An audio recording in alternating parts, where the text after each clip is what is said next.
refute the idea that this is innate and unchanging. And in Ben's book, we're going to have around Ben's book today, we're going to have this discussion how to liberate us from these limiting beliefs that our true selves are being discovered, and instead Ben's going to tell us how we can intentionally create our desired selves to achieve the results we want to see in our own life and in the world. So please join me in giving a warm clapping, tapping of the desk, applauding, high-fiving, tap the heart, wherever you are, maybe on Instagram Live.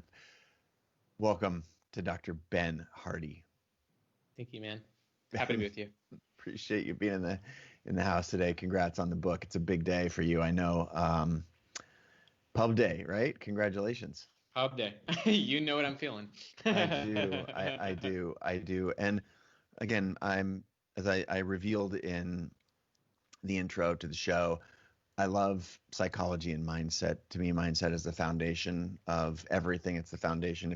If our lives mirror the quality of our thoughts, and we have the ability to control those thoughts, that's a great place to be. And if we see our thoughts as something that just happened to us or bobbing in the tide, then to me that's a sad picture of the world. And your new book deals specifically with this. And I think we're at a reckoning right now where a lot of folks are reviewing what they have thought in the past, what they think of themselves. A lot of people want to make change at this time. So your book is well-timed. And I'm wondering, what about like these personalities that we believe we've locked into, or that we somehow uncover as a young adult, and then we are stuck in that? That seems like an incredible fixed mindset, and yet it's the popular, I would say, ongoing way that personality and mindset is discussed in our culture.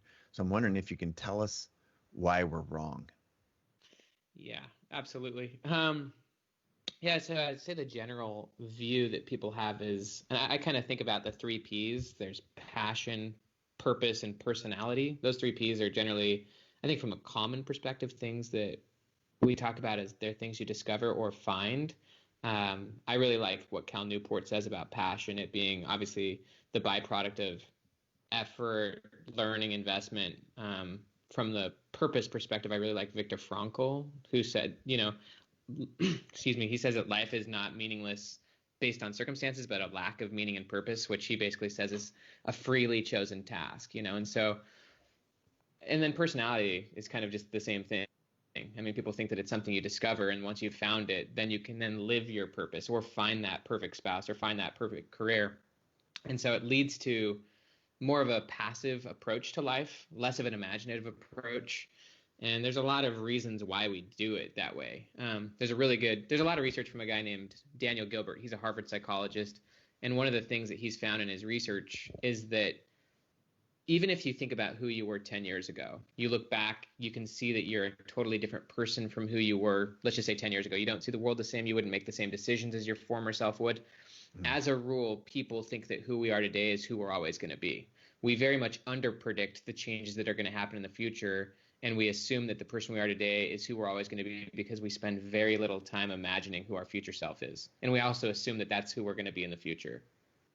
Yeah, what do you think about again, we're in a time right now where there's a lot of sort of reviewing of who we are or beliefs that we've held. And I'm hoping that not only that we can change, but that we can change quickly. So I'm wondering if your research, do you feel like that points to our ability to change quickly? And if so, how quickly can we change in a moment? Give us some guidance on how we had to think about that.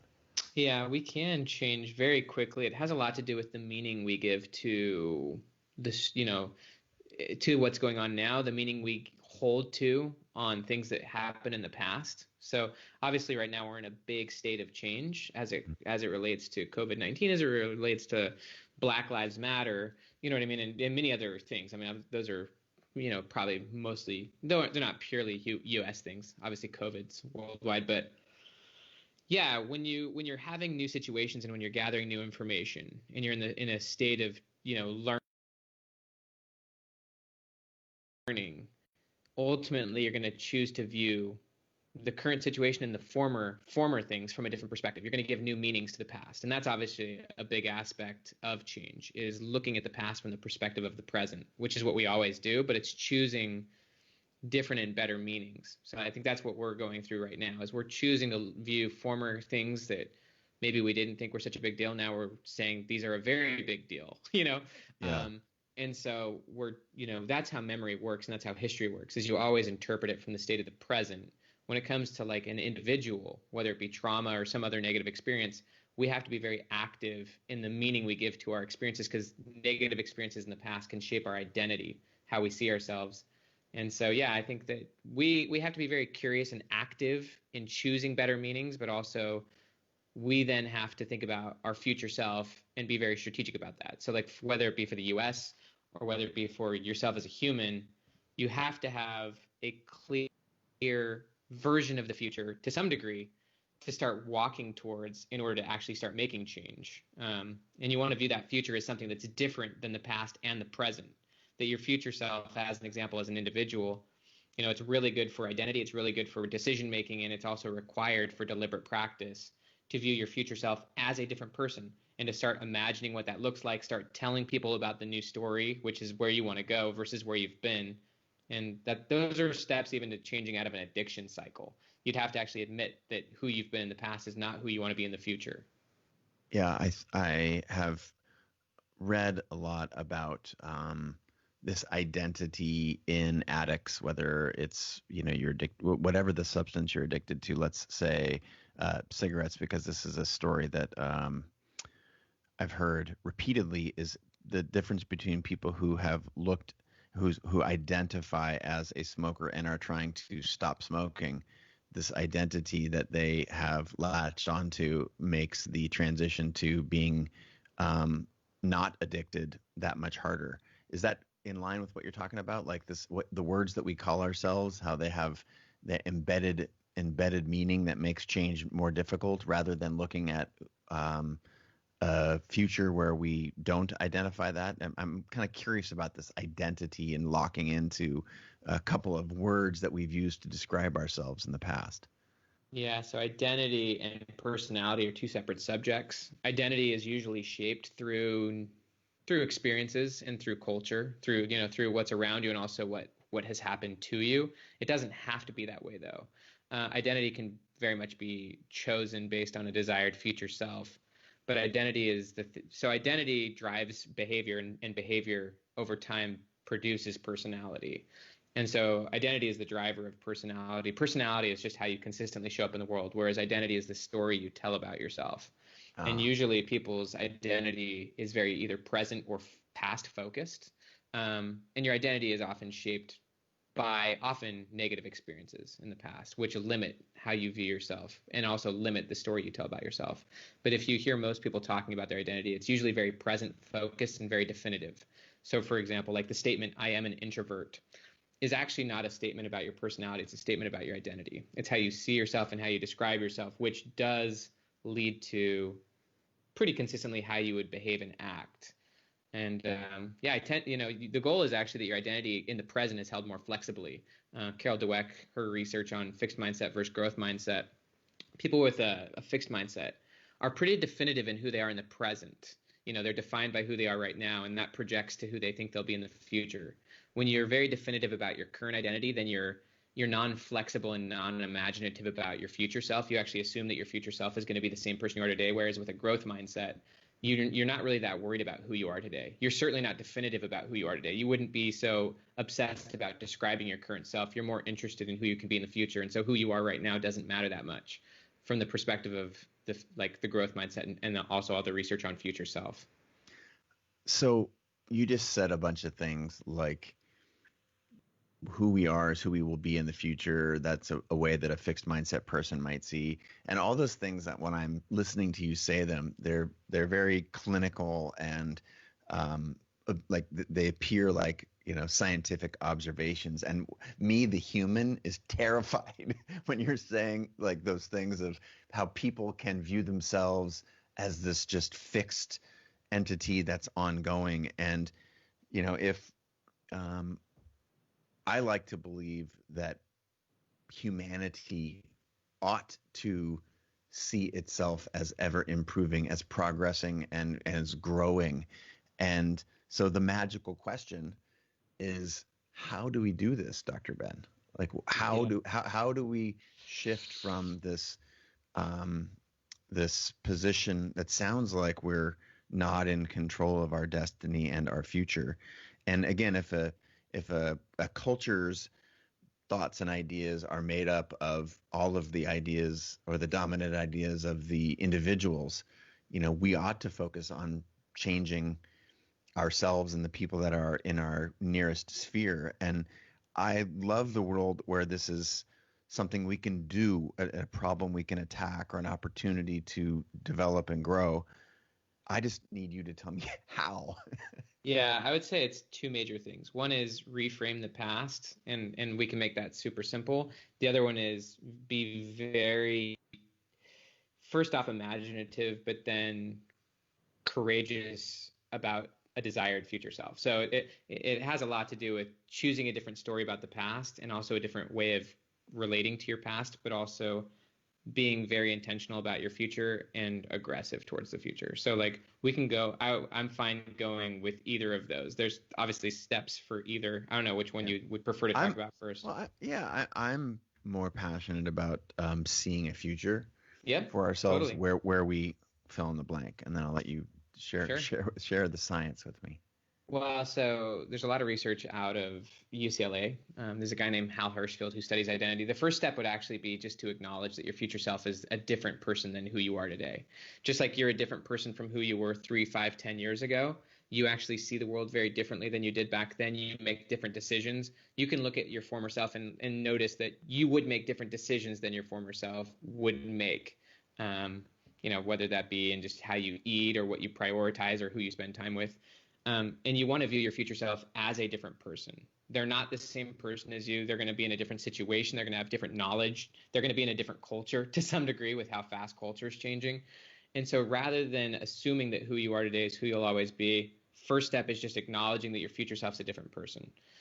Next step would just be to actually take the time to imagine and think about who you want that person to be. I like usually like a 1 to 3 year time frame. But obviously there's a lot of like both common wisdom, but also like research to show that how you view your future self determines what you do today. So like people who are religious, who view like an afterlife, they use that vision or that purpose to shape what they do here and now. So like from a very like religious perspective, you would pull down like, where do you want to be in 3 years? And ultimately you use that as the basis for your decision making today. And you would make the decisions based on like what you think your future self would want versus what you want in the moment. So obviously the first step is just imagining and deciding who you want to be, which is an ongoing, from my perspective, a drafting process. But it takes just like literally filling in the blanks. Like what are the circumstances you want to have? What are the characteristics you want to have? What are your relationships? Like you have to decide who your future self is in order to actually make intentional decisions today, and also in order to go into a process of learning.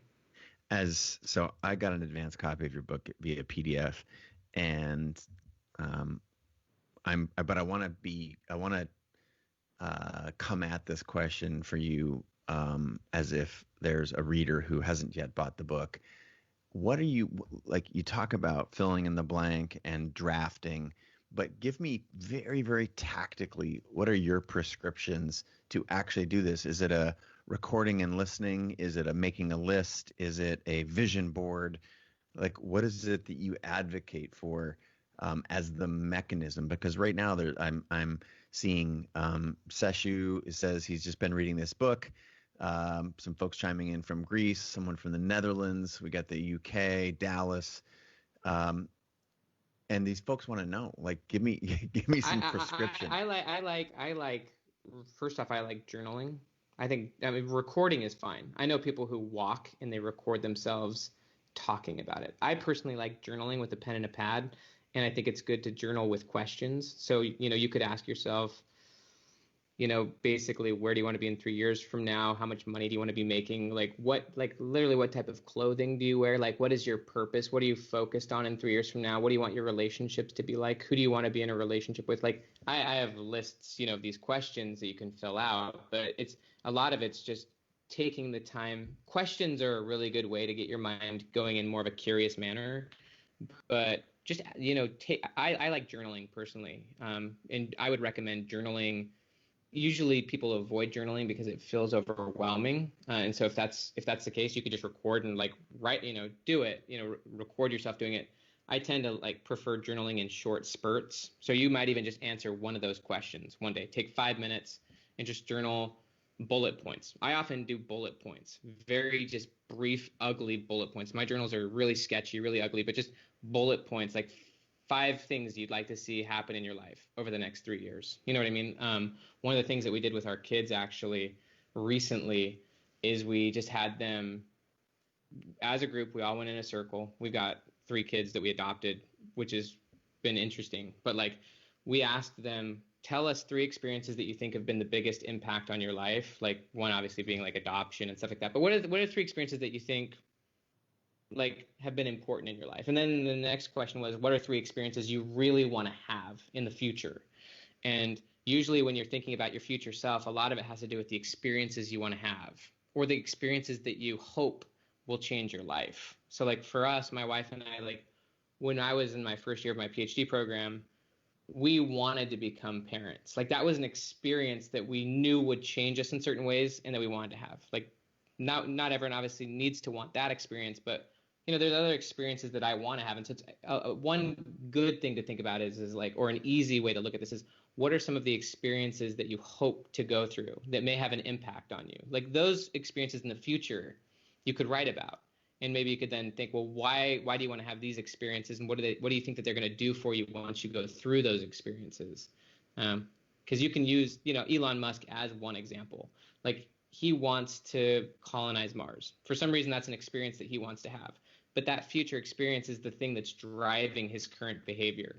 And so like the future experiences you want to have, whether it's like running a marathon, writing a bestseller, being in an amazing relationship, like those are the types of experiences that are more tangible, which your brain can hold on to. Like the brain really likes numbers. Like that's why goals that are numeric really work, or like tangible experiences, like running across the finish line. Like the brain really likes tangible stuff. So those are some things you can do to start thinking about your future self.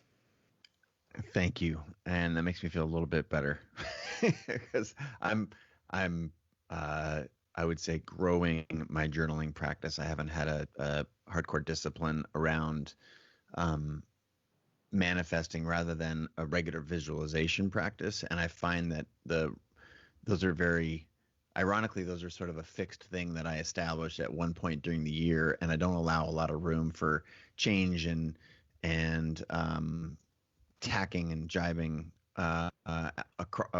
across time. I tend to be rather goal oriented, and what I find is that I have day-to-day ambitions, and what I find is the sum of my day-to-day ambitions actually contribute materially, to your point, to what actions I take. And when I only have a couple of goals that I write down and sort of visualize on a regular basis, I haven't allowed a lot of flexibility. So I started journaling, and for so many people, there are people chiming in right now about how journaling has been helpful for them. Donnell talks about being intentional. Drew Hitchcock says he's taking a break from listening to Personality Isn't Permanent to listen to this interview. So we've got some fans in the audience, but my point is this: journaling has been super helpful for me to continue to hold on to a growth mindset where anything is possible on a day-to-day, despite having, if colonize Mars is Elon's and mine is make the world a more creative place. Is this journaling? Do you feel like this is how focused can journaling be? Passive, or is journaling always this active state? And I'm asking for a friend, I'll say that, but just, is this an active process for you, and in the studies that you have cultivated in order to write the book? Like, what role did journaling play? Was it central? Was it parallel but not critical?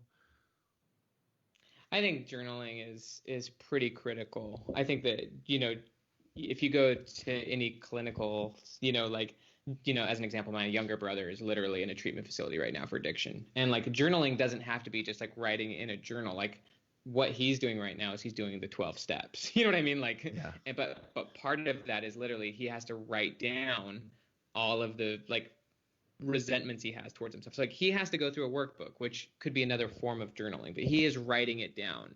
And it's not enough just to have something in your head. You actually have to write it down, look at it, and then ultimately present it to someone. In the case of Alcoholics Anonymous or whatever, like you actually have to like write down all these things, read it to someone else, and get it out of your system, like. And so I think that it's journaling is only part of the process, but there's obviously plenty of research on journaling that taking the time to journal even about just what you're going through, what you're thinking about, first off, it clears the fog. It also turns your emotions into a story so that you can then actually comprehend your emotions rather than having your emotions just be fogging and overwhelming you. So I think just journal.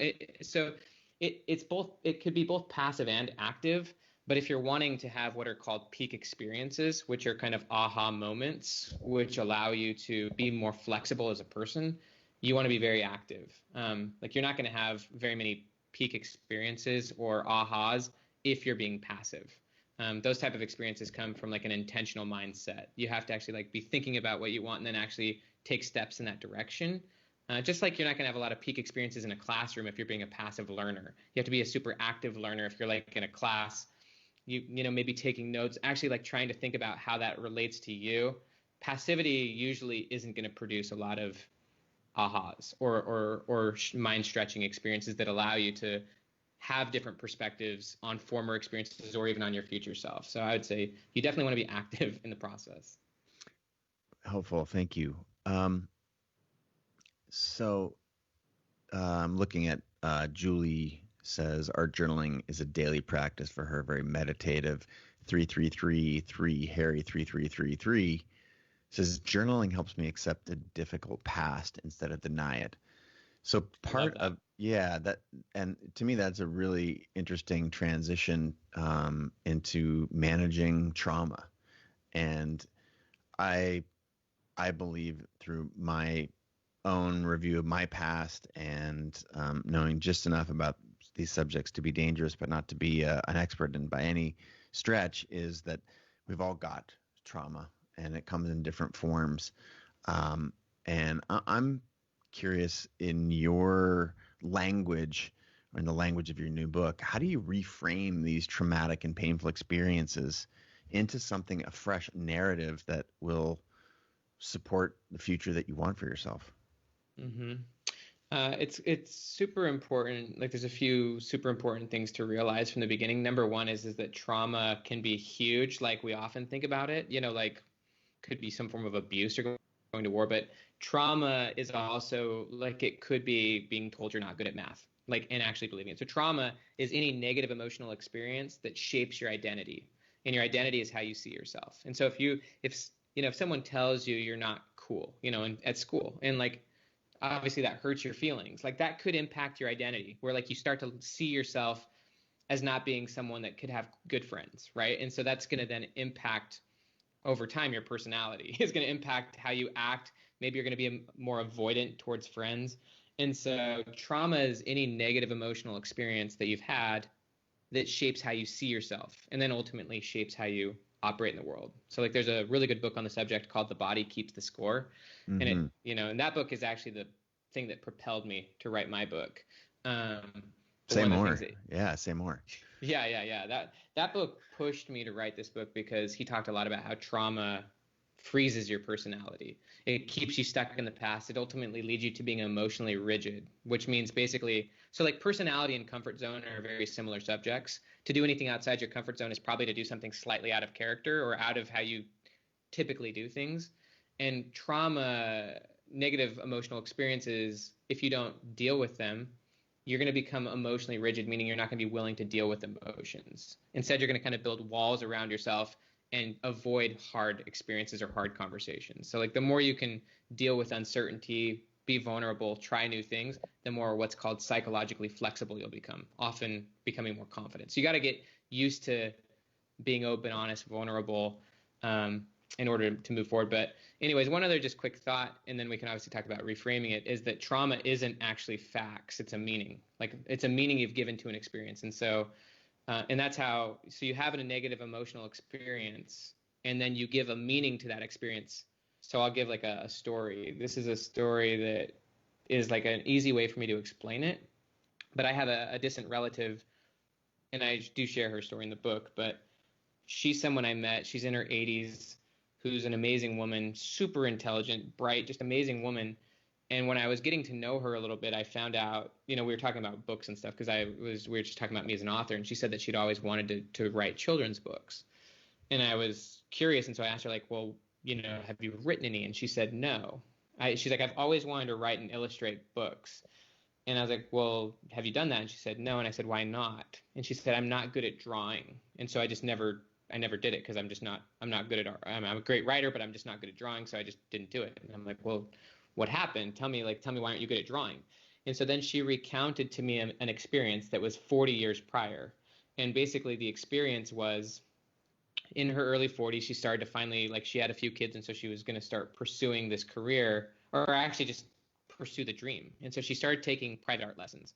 And in a single art class, there was like 4 or 5 other people in the class who were paying for a private instructor.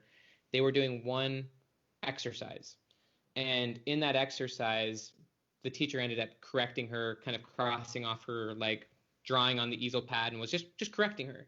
But for some reason, my distant relative of sorts, she was very embarrassed by that. She was also kind of offended that he was correcting her in front of the others and that he didn't correct any of the others. And so basically, in the heat of those emotions, a story was formed. Like, we call it a cognitive commitment because you commit to something in your mind. But the narrative was, I'm not good at this. I can't draw. And so like that was the last art class she went to. She never drew again, and she never reframed that meaning. So like that was the meaning that she gave to her emotions, was I'm not good at this. And that's a meaning. That's not a fact. And so the core point here is that she could have chosen a different meaning. It might have taken some work. It would have maybe taken journaling about it, or telling like a friend about it, or maybe asking the instructor, why did you do that? And maybe getting some alternative perspectives. But she didn't do any of that stuff. Instead, she had an initial reaction, which was embarrassment, maybe shame, or some other thing. And then she created a narrative, and she never got a different perspective to choose a different and better meaning. And so as a result, she still views the past the same way, which you don't want. You want to actually continue to update your view of the past and the meanings of former experiences as you evolve as a person. But she never did that in this case. What's an example of reframing a past in order to be helpful for your future? Like pretend that you're going to counsel your distant relative. Yeah. So it's important to realize that meaning is based on context. So as an example, we're in COVID-19. When COVID-19 just started, I actually sent an email to my email list, and I used the word viral in it. I said that this article went viral, just not thinking about it. And there was probably like 30 people who emailed me and just said, Ben, given what's going on right now, will you not use the word viral? And I was like, totally chill. Like, that's fine. The meaning of the word viral meant something different during COVID-19 than it meant 5 weeks before. You know what I mean? So the meaning of content is shaped by context. And so the way to change the meaning is by getting a different context. So like, as an example for myself, I'll just use her as the example. In order for her to choose a different meaning, she would have to get more information. Maybe she would need to even just asking friends, so there's a quote from Peter Levine's book, and he's a big researcher on trauma, but he says, trauma isn't what happens to you, it's what you hold inside in the absence of an empathetic witness. So that's why having an empathetic witness, or having someone you can talk to, even like regularly, I would recommend obviously everyone who's pursuing goals or things like that, or just living life. You need people to talk to about what you're going through, because they can then help you see things maybe from a different perspective. But in her case, I would have her talk even just to me about this. You know what I mean? Like, given that she can't go back in time 40 years to go talk to the instructor, but let's just say that, I'm having a conversation with her 40 years ago and I'm one of her friends. I would have said, is it possible that he wasn't trying to like offend you? Like literally just asking questions to get different perspectives. And you could ask yourself these types of questions in a journal, like, what's a better way of looking at this?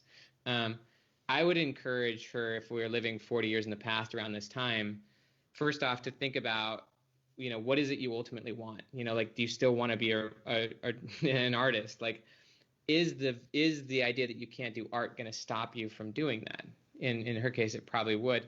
How can we look at this differently? If she would have gone and had a conversation with that person, with the art instructor, and asked him what happened, it may have taken a lot of courage to say, look, what you did kind of hurt me or offended me. I'm just wondering why you corrected me in that way. She might have gotten more context. She might have understood. Maybe he might have told her, look, I actually think you're really good, and I was just trying to help you see that. I'm sorry, I didn't mean to do that. That might have totally changed everything for her. She might have then let it go and said, oh, like, okay, I was being overly sensitive. I can still do this. And so a lot of it just has to do with actively seeking a better meaning. Like, if, for example, as just one last example, like I actually failed a speech terribly, probably like 3 weeks ago, to a group of people who I consider very high profile, and like people who I really wanted help from, particularly on this book launch, to be honest with you. And I gave a speech and it just totally flopped. It didn't go the way I wanted to, and I was embarrassed. And I was thinking about leaving the group I was a part of, because I just, in the moment, the meaning I gave to it was that this group isn't good for me anymore. Like, that was the immediate idea that came to my mind because of how I was feeling after my failure. But I didn't really want that to be the truth. I knew that was inflexible thinking. And so I actually just talked to the guy who ran the group, and I said, this is how I'm feeling. First off, I'm sorry for wasting your guys' time. Second off, I'm not sure if I should be in this group anymore, because I just flopped this speech and I'm now questioning if I should even be in this group. This was me being active about hopefully changing my own mind. And so he then told me, yeah, Ben, your speech was totally fine, and ultimately we can still turn this into something good. And in the end, I just had to choose to believe, which I actually genuinely do, that what happened to me was the best thing that could have happened to me, because if I can learn from it, then my future is going to be a lot bigger. And so ultimately, you have to choose that your past is something that you can use versus something that you can't use. Your past is something that you can use. I think that's got a really interesting tie to journaling. If you're journaling about things that have happened to you, and you can go back and look at rewriting that history it just seems it seems obvious now when you've given us the context. Actually, it's interesting. There's a question from Facebook. Alex Blumel wants to know: do you ever go back and read your journal entries? Yeah, and it's fun, because then you can actually see how much you've changed as a person. You can see how much your thinking is different. So I don't do it all the time, but I actually recently did it. I recently went back and read literally the journals that I had when I was like engaged with my wife, just for fun, and it was really fun to like see what I was worried about back then and what I was thinking about. And so I think it's amazing. In the front cover of all of my journals, I answer 5 questions. First question is just, and I go through about one a month, but like the first question is, where am I right now? And I literally just put like 5 or 6 bullets. Like I could, and if I was writing a journal today, I'd say like my book just launched. You know what I mean? And just like five bullets. The next question is, what are my wins from the last 90 days, personal or professional? Like, what have I been up to the last 90 days? The next one is, where do I want to be in 90 days? And all of these are just, I mean, actually, since we're on video, I guess I can just show you what it looks like. Please do. Yeah. So like, this is what it looks like. I don't know if you can see this. I mean, it's pretty sketchy. No, but it's largely bullets and yeah. So like here's basically like here's where I am right now. Here's where I want to. Here's the wins from the last 90 days. Here are my wins for the next 90 days that I want, and then I've got like future stuff. Where do I want to be in 3 years, and where do I want to be at the end of this year? And the reason that's cool is that I can look at any journal from 4 years ago and look at where I was at right now just by looking at that. And I'm like, oh, interesting. That's what I was up to right now. So yeah, I think it's very useful to go and look at old journals, because then you can actually see how much you've changed, which also gives you confidence that you can keep growing and changing as a person. And Elizabeth wants to know on this topic of journaling. That's very helpful, especially those 5 prompts. But Elizabeth wants to know, my journaling often goes in circles. Is there any advice? And it sounds to me like I'm no no Dr. Hardy, but that she's like part of the way that you would go in circles is to be holding on to the past. But help us understand it, since you're the expert in the hot seat. Oh, dude, I don't know about that, but as far as going in circles, I'd be interested in her thoughts. Like, is it that her journaling, like she keeps repeatedly writing about the same thing over and over, or that she can't actually, I would say in that case, because it's important not to just journal, but also to have conversations. That's part of what we call integration, is like you want to not only think about it and ruminate on it, but you ultimately need to like turn it into conversations, and then ultimately turn it into a choice. Like for example, with my failed speech, it was it was a choice that I framed it as. I actually chose to frame it as, this is the best meeting I've ever been to, even though it was probably emotionally the worst. And the reason I was able to get to that point was because my mom literally, and this all happened less than a month ago, but my mom told me that last Mother's Day, which was like a month ago, was the best Mother's Day of her life. And I was like, why did you, I'm like, first off, that's awesome. I'm glad you had the best Mother's Day ever, even though like my brother's like in the treatment facility and stuff. Why was it the best Mother's Day? And she just said, because that's how I felt. And so we can actually choose, I just then use that to choose the new story, but then you need to tell the new story. So I think when you're thinking about, a former experience or a future experience, not only do you want to think about it, but you do want to start to experiment with actually telling people that that's now how you feel about it. So like I am now telling you guys that I genuinely believe that 3 or 4 weeks ago when I flopped that speech, that it was the absolute best thing that happened to me. That's the meaning I'm giving to it, but that's also now the story I'm telling about it. And so you get to choose the meaning you've given, but you also then have to choose to proactively tell that new story. And so, in going in circles, I think maybe try turning it into something more definitive. Like, what are you actually going in circles about? What are you struggling about? Maybe what's a different version that you can look at it? What's a different meaning you can give to it? And then maybe start telling people, maybe this is a better way of looking at it and getting some different perspectives. And so I just think you need to then go the next step and start choosing to look at it a certain way and start telling people about this new version. That's directly related to Cynthia Flores' question, which is about traumas that have emotional and physical pain tied to them. Are those reframable in the same way? She wants to know. Yeah, actually, literally the whole chapter 6 in my book is all about updating the subconscious, literally, which is all about how unresolved trauma often creates physical pain. So like my aunt, as an example, Jane, who I tell her story in the book, she had a negative experience. She had a water skiing accident, I think like in the 90s. She's someone who's super physical. She's turning 60 next year, but you wouldn't believe it if you saw her. Like, she's been an aerobics instructor her whole life. She is in amazing shape and stuff. But because of the water skiing accident, she was told that she was never going to be able to run again. And so like she never did run, even though she continued to teach aerobics and stuff like that. But fast forward like a decade or two, and she then ends up having a lot of resentment towards her husband. And all of a sudden the pain in her leg comes back, which she had not felt, that leg pain. And a lot of people have back pain or headaches. A lot of this stuff, memories are stored in certain places in the body. And so, for her, because she started to feel so resentful and angry towards her husband, crazy pain started showing back up in her leg, where she stopped being able to teach her aerobics classes. And ultimately, she read a book called The Great Pain Deception, which is an interesting book by Stephen Ozanich. And, she actually ended up having a couple conversations with Stephen. And she came to realize that the reason that she was having the pain in her legs is not because there's anything wrong with her legs. It's literally because she's suppressing the emotions that she has towards her husband.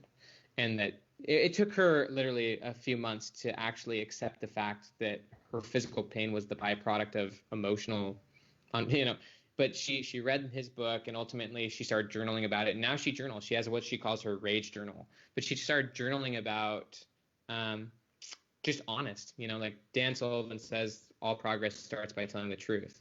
And so she just started writing about her frustration, telling people that this was how she was really feeling. And then ultimately she had some conversations with her husband that this is how she was feeling. But one of the really good things that came from all of this for her was that she didn't actually need to change her husband. It wasn't that her husband actually needed to go get a job. It's that she needed to change how she felt about it. And in order to do that, she had to actually form a clear picture of it. She had to start writing about it, start telling people about it, and she still does it. It's an emotional regulation technique. Every time she gets upset or triggered in some way, she just journals about it, writes about how she's feeling, and then ultimately tells someone about how she's feeling so that then she can choose a better lens and a better meaning for it. And so now her relationship with her husband's amazing. Her leg pain's gone. She's no longer doing all these expensive therapies, and she's running again.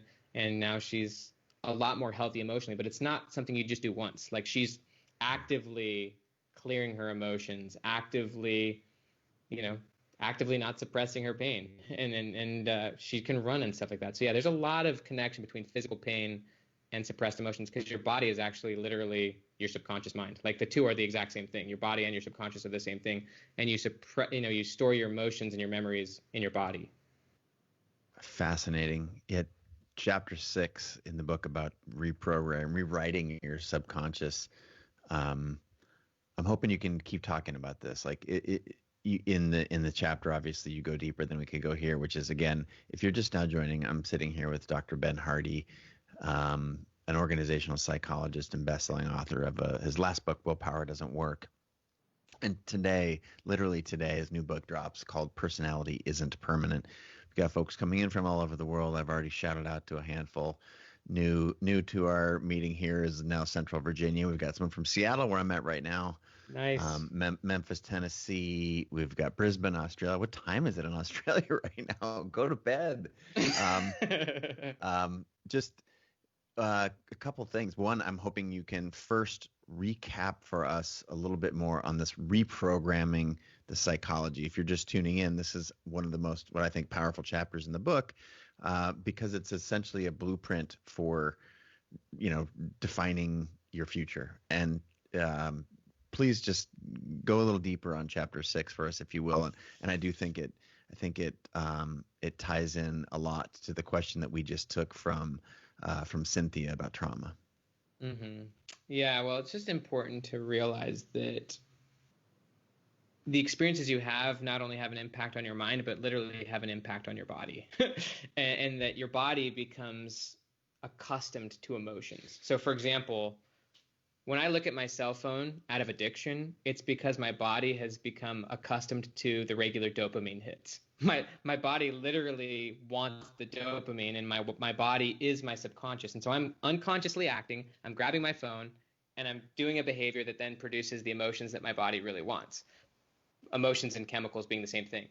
My brain then releases the dopamine. And so what's super important to realize is that your body has become accustomed to certain emotions. Like, if you're generally an angry person, you know what I mean? Like, you're going to create behaviors that are going to create anger, and that was where my aunt was at. Like, she wouldn't have admitted it because she's kind of a perfectionist, but she admits it now because she's a lot more vulnerable and honest, which is honestly one of the big keys, is that she would do things in her marriage and just in her work to create that feeling of anger towards her husband. Once she realized that anger was producing literally physical pain in her body, she had to openly acknowledge that it was her anger and her lack of being open and honest with other people about that was producing extreme back pain and stuff like that. And so obviously one of the things that you want to do in upgrading yourself, at in different levels is get your body and your mind accustomed to different emotions. And that requires actually doing new things. Like, when you try new things, when you're pursuing a future self, as an example, you imagine a future self and you're actually trying something new, you're going to experience a lot of new emotions. You're going to experience a lot of uncertainty. Trying new goals, trying anything new. Like me, if I'm wanting to be a better husband, I might go and try something, and I might be might take my wife flowers, maybe if I've been out of that habit, and I might have no clue how she's going to respond. That might take a little courage to be out of character a little bit if I've been kind of not so attentive to her lately. And so when you try new things, often our brain doesn't want us to try new things because our brain wants our behavior to be consistent. It's protective. We want our life to be predictable and stable. Our brain is actually literally considered what's called a prediction machine. We form memories so that we can predict what's going to happen. We want to know what the outcome's going to be. And so when you're constantly trying new things, you're going to deal with a lot of uncertainty because you're not going to know what's going to happen. And that's actually where you become more flexible and grow as a person. And that's also where you're going to experience more emotions so that you can become more flexible.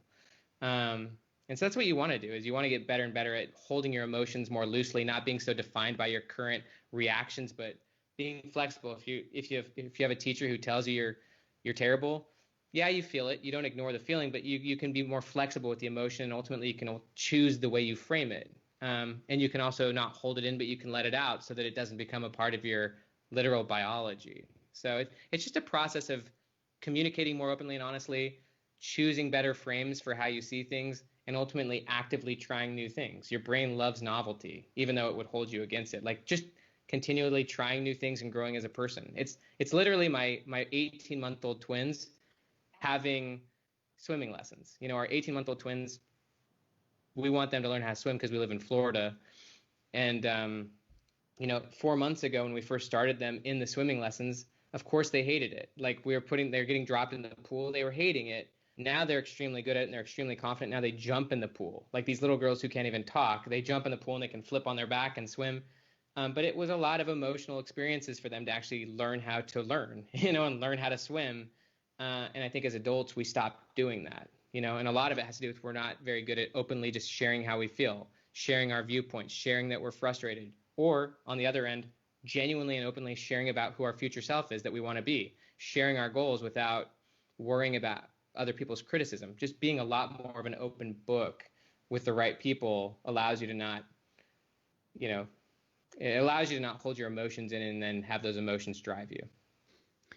Yeah, I think there's sometimes it's good to be driven by emotion, but by and large, that's part of this limiting belief. These start to be stories that we tell ourselves, and we get these default neural networks. And it makes me want to take a question from Gwen Kaplan about being in a bad marriage. I'm wondering if how you would, what you'd recommend to her. It sounds like you used an example earlier of your aunt's relationship with her husband, and I don't know whether that would be called a bad marriage or just some resentment. But Dana Kaplan wants to know, if I'm in a bad marriage, can I reframe it and stay in it, or what do you recommend?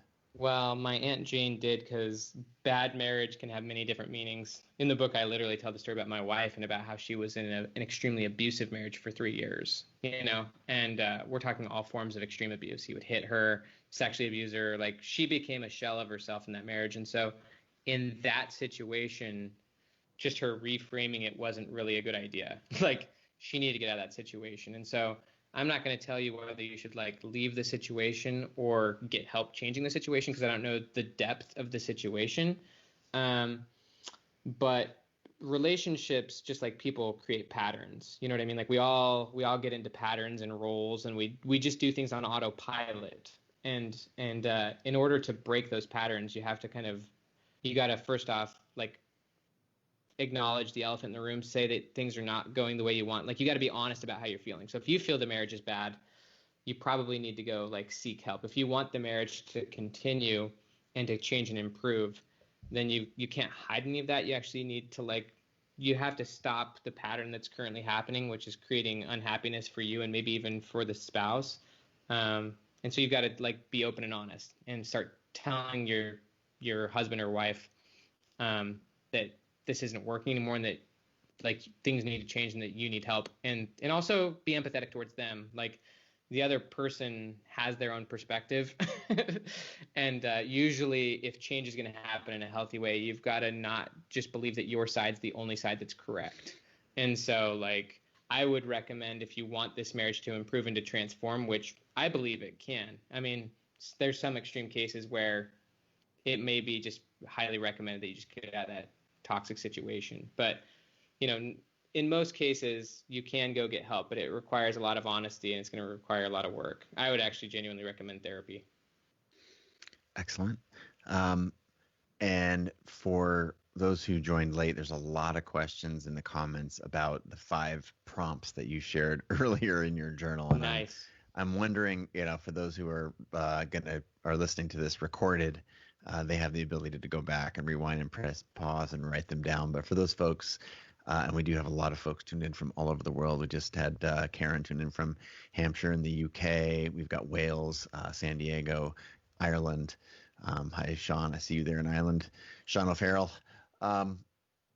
restate, if you would, those 5 prompts that Totally. you use to journal? And it sounds like you've been really consistent over a long period of time with them. Yeah, they're cool, and I'll kind of explain to some degree why they work. One is just, where am I right now? Just total, just flat, like, what is your current situation, or what are you currently thinking about or working on? So like for me, one of the things I would say if I was writing it today is like, I just released my book today. I've got 5 kids. Like, it's now summer. We're getting ready to go on a family vacation. Like, I would just like write about like, what am I doing right now?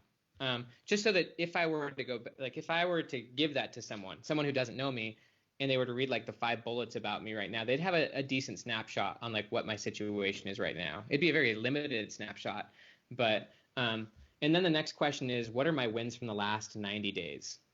And I just write down personally and professionally, like, what's gone on. You know what I mean? Like, whether it's like in this one, which was written in January of 2020, I wrote like, I got Personality Isn't Permanent done, literally. So with this journal, I finished Personality Isn't Permanent, the writing of it. I talked about just focusing on my wife and kids a lot more. Just bought a home. So like, I bought this place, which is my like office, and relaunched a program that I was doing. So like those were some of my wins from the last 90 days at that point in time.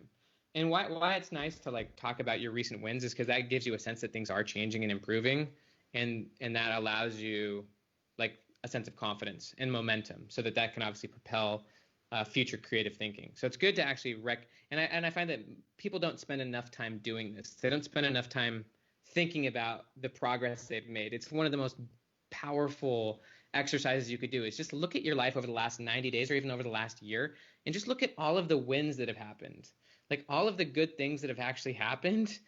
You'll be I find that most people don't spend enough time thinking about the progress that they've actually made. And as a parent, I can actually end up having the same fixed mindset about my own kids, where I don't it's easy to get locked into a certain perspective about yourself or other people, where you think that you're the same person you used to be, when in reality you're actually not the same person you used to be. So like with my kids, it's easy for me to sometimes think that they're still the same people that they were 3 or 4 years ago, and then with a little bit of like introspection, or even just thinking about like the wins that they are making, I can then realize, oh my goodness, they're actually getting so much better in like, at their chores, or like at their schoolwork, at their reading, like, holy cow, actually look, like he's now reading books like that, like, and so it's just nice to take the time to like think about where you're at. So anyways, I'll go through the questions quick now, but No, basically, this is great. Just that people are going crazy. This is so, so helpful. And the context on why oh you're yeah, choosing these things and it also, for those who haven't yet read the book, this is like, the book is embedded with depth around each of these topics. So sorry, keep going on the journaling topics and why. yeah. I mean, the one thing, it's so nice just to be able to open the journal. um like for me, I like waking up in the morning, putting myself into a new environment. From, just by changing environments, you actually become more mindful, you become more aware. You also increase your energy with more mindfulness. And so like for me, I wake up, jump in my car, drive to some location. Usually it's just outside the gym, because I like waking up, getting myself going, and going to the gym. But when you read these questions or these prompts, it allows you to get into the mindset of your future self, so that you can then write from the perspective of your future self, so that you can be intentional with your day. Because you can't actually make intentional decisions without a purpose or a direction. Intention and purpose are essentially the same word, or the same meaning. And so you need a purpose in order to have a direction or an intention. And so for me, a lot of this is about framing what do I want to do with myself, versus just being reactive to my current situation. And then by reading these things in the beginning, it actually literally allows me to write from the perspective of my goals, from the perspective of my future self. So these are the 4 questions. Where am I right now? What are my wins from the last 90 days? What are the wins I want to have in the next 90 days? And then, who's my future self in 3 years from now? Literally 4 ugly bullets. And then, where do I want to be in 1 year from now? And just like 3 or 4 ugly bullets. But I like this for a few reasons. First off, every month when I get to redo this, I get to just see progress. Every day when I journal, I get to just look at it and see where I'm at, and feel confident about my recent wins, and also just really clear on my goals. And then, to the point before, every time I read back on super old journals, I get to see the extreme distance that I've traveled from my current self to my former self, which gives me confidence that my future self will be even more different. Say more about redesigning your environment. I think for many, this is seen as not a choice. They're in a set of circumstances where either for financial reasons, for psychological reasons, for some set of reason, they are where they are. And much of that is true. But even in the smallest way, is it moving to a different room? Is it moving to a different room in your mind? How do we redesign our environments to say pull us toward our future rather than hold us in our past? Mm-hmm.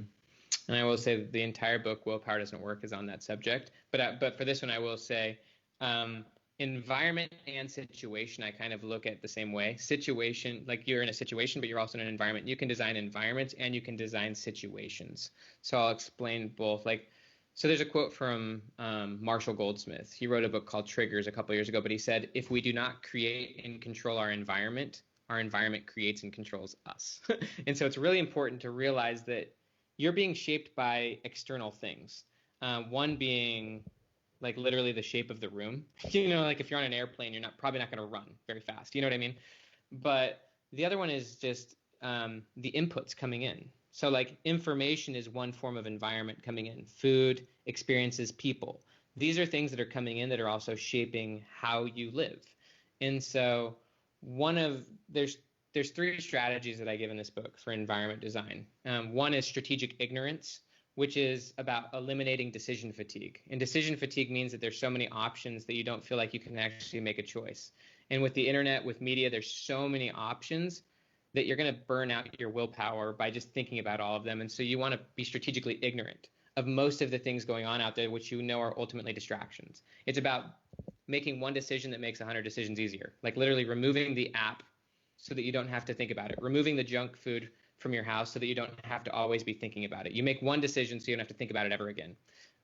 So like that's one. And like, I give a few examples, like Seth Godin as one example. He talks about how he used to read the Amazon reviews about his books and that it used to depress him because there would be all sorts of trolls. Now he just ultimately decided one day that he's just never going to do that again. He's just going to strategically be ignorant of the reviews on his Amazon account because it just doesn't help his future self. So just thinking about what is the information you're consuming that's ultimately wasteful, or the experiences or the situations that you're in that you should probably just choose to be ignorant of, that you don't need to be aware of anymore. Make one decision and eliminate the options. The other one would be strategic remembering, which is about designing your environment. And that's one of the, like, this isn't a way for me to strategically remember who my future self is. I've written about my goals. We talked about vision boards. I have what's called a culture wall in my house, which was designed by Gaping Void. They're a culture design company. And I had art made about like my favorite ideas and beliefs so that my kids could be influenced by my favorite ideas. You know what I mean? And like ideas like better prolific than perfect, gratitude changes things. Like just some of my favorite ideas, I had those turned into art so that my kids could see them regularly. You can design your environment to remind you of your future self, or to remind you of who you want to be. Like as simple as having a reminder on your phone go off and say like, call your wife and tell her you love her. Like that's a way of designing your environment to impact your psychology. The third one I'll say, and this will be the last, would be forcing functions. Forcing functions are how you design situations so that you can ultimately, you put yourself in a situation where you're removing your own internal impulse to sabotage yourself. Because sometimes it's hard to go to the gym. Sometimes you just don't freaking want to go. But you can create a situation where you can bypass your own, your own primary, or your own current preference. And so like one thing you could do is like hire a personal trainer, or have like a workout partner that's like there waiting for you at 6 a.m. Like you've created a situation where even though you don't really want to go, you're living up to the situation. So like as an example, short timelines, deadlines, Parkinson's law, like that's one of the fastest ways to design a situation that forces you to be motivated towards your future self. So like as an example, I've got another book that's actually coming out in October, which was a co-authored book, and they purposefully only gave me 3 months to write the book. And so because I had such a short deadline, I was forced to wake up super early and write and stuff, not because I'm super motivated,